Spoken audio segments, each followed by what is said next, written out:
ಮಾಡಬೇಕು ಅಂತ ಯಾಕಂದ್ರೆ ಈಗ ರೀಸೆಂಟ್ ನಿವೃತ್ತಿ ಈಗ ಏಕದಮ್ ಹೊಡಿಯಕ್ಕೆ ಹೋದ್ರು ಕೆಲವರು ಹೊಸದ ಕಟ್ಟಿದ್ದೀವಿ ಯಾಕೆ ಬೇಡ ಅಂತ ಇದಾದ್ಮೇಲೆ then they will only tell.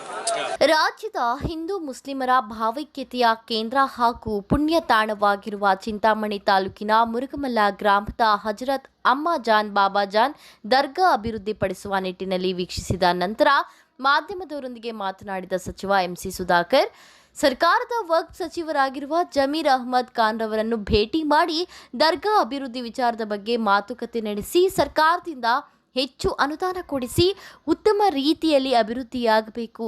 ಸಾವಿರಾರು ಸಂಖ್ಯೆಯಲ್ಲಿ ಭಕ್ತಾದಿಗಳು ದರ್ಗಾಗೆ ಬರುತ್ತಾರೆ. ಅವರಿಗೆ ಮೂಲಭೂತ ಸೌಕರ್ಯಗಳನ್ನು ಒದಗಿಸಲು ಹೇಳಿದಾಗ ಅವರು ವಕ್ಫ್ ಇಲಾಖೆಯಿಂದ ಹೆಚ್ಚಿನ ಅನುದಾನ ಕೊಡುವ ಭರವಸೆ ನೀಡಿದ್ದಾರೆ ಎಂದು ಹೇಳಿದರು. ಈಗ ಇದಕ್ಕೊಂದು ಹಂತವಾಗಿ, ಯಾಕಂದರೆ ಇದು ಎಷ್ಟು ಅಂದಾಜು ಆಗ್ತದೆ ಅಂತಕ್ಕಂಥ ಮಾಹಿತಿ ಈಗ ಸದ್ಯಕ್ಕಿಲ್ಲ. ಎಷ್ಟಾಗ್ತದೆ ನೋಡಿಕೊಂಡು ಇದನ್ನು ಸರ್ಕಾರದ ಮಟ್ಟದಲ್ಲಿ ಇದಕ್ಕೆ ಎಷ್ಟು ಹಣ ತರಲಿಕ್ಕೆ ಸಾಧ್ಯ ಆಗುತ್ತೆ. ನಂತರ ದಾನಿಗಳು ಯಾರ್ಯಾರು ನಾಳೆ ಬಂದು ಇಲ್ಲಿ ಮುರುಗಮಲ್ಲ ಕ್ಷೇತ್ರ ಅಭಿವೃದ್ಧಿ ಮಾಡ್ತೀವಿ ಅಂತಾರೆ, ಅವ್ರಿಗೊಂದು ನಾಳೆ ಒಂದು ಮಾಸ್ಟರ್ ಪ್ಲ್ಯಾನ್ ಇರ್ತದೆ.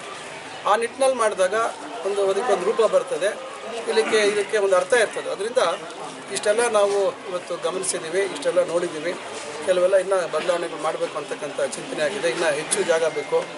ಇಲ್ಲಿ ಕವಾಲಿ ನಡೀತದೆ ಮತ್ತು ಇಲ್ಲಿ ಹೆಚ್ಚು ಜನ ಇವತ್ತು ಹೊರಗಡೆ ಎಲ್ಲ ಮಲಗ್ತಾರೆ. ಇದೆಲ್ಲ ಆಗ್ತಾಯಿದೆ. ಬರ್ತಕ್ಕಂಥವರಿಗೆ ವಸತಿ ಸೌಲಭ್ಯ, ಶೌಚಾಲಯ ಸೌಲಭ್ಯ ಮತ್ತು ಇಲ್ಲಿ ಉಚಿತವಾಗಿ ಊಟದ ವ್ಯವಸ್ಥೆಗೂ ಜಾಗ ಮಾಡಿಕೊಡ್ಬೇಕು. ಈಗಾಗಲೇ ಮಾಡಿದ್ದಾರೆ, ಅದನ್ನು ಮಾಡ್ತಕ್ಕಂಥದ್ದು. ಈ ರೀತಿ ಏನೆಲ್ಲ ಇಲ್ಲಿ ಅವಶ್ಯಕತೆಗಳಿದ್ದಾವೆ ಅದನ್ನೆಲ್ಲ ಒಳಗೊಂಡಂತೆ ಒಂದು ವಿಸ್ತೃತವಾದಂಥ ಒಂದು ಯೋಜನೆಯನ್ನು ನಾವು ಇವತ್ತು ತಯಾರು ಮಾಡಿದ್ದೀವಿ.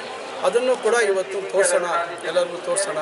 ಈಗಾಗಲೇ 1 ವರ್ಷ ಆಯಿತು. ನಾವು ಬೇಗ ಇದನ್ನು ಮಾಡಿದಾಗ 4 ವರ್ಷದಲ್ಲಿ ಎಷ್ಟು ಸಾಧ್ಯ ಆಗುತ್ತೋ ಅಷ್ಟು ಪೂರ್ಣ ಮಾಡಬೇಕು ಅಂತಕ್ಕಂಥ ಉದ್ದೇಶದಿಂದ ಇವತ್ತು ನಾನು ಬಂದಿದ್ದೀನಿ. ಈ ಸಂದರ್ಭದಲ್ಲಿ ದರ್ಗಾ ಅಧ್ಯಕ್ಷರಾದ ಅನೀಫ್ ಸೇಠ್, ಕಾರ್ಯದರ್ಶಿ ಆರಿಫ್ ಖಾನ್, ಗ್ರಾಮ ಪಂಚಾಯಿತಿ ಅಧ್ಯಕ್ಷರಾದ ಹಾಜಿ ಅನ್ಸರ್ ಖಾನ್, ಸದಸ್ಯರಾದ ಅಮೀರ್ ಜಾನ್, ಗ್ರಾಮದ ಮುಖಂಡರಾದ ಲಕ್ಷ್ಮೀನಾರಾಯಣ ರೆಡ್ಡಿ, ಶ್ರೀರಾಮರೆಡ್ಡಿ, ಮೂರ್ತಿ, ತನ್ವೀರ್ ಪಾಷಾ, ಕರಿಯಪಲ್ಲಿ ಮಾಲಿಕ್ ಪಾಷಾ, ಗಂಡ್ರಗಾನಹಳ್ಳಿ, ಪ್ಯಾರಜಾನ್ ಮುಂತಾದವರು ಭಾಗವಹಿಸಿದ್ದರು.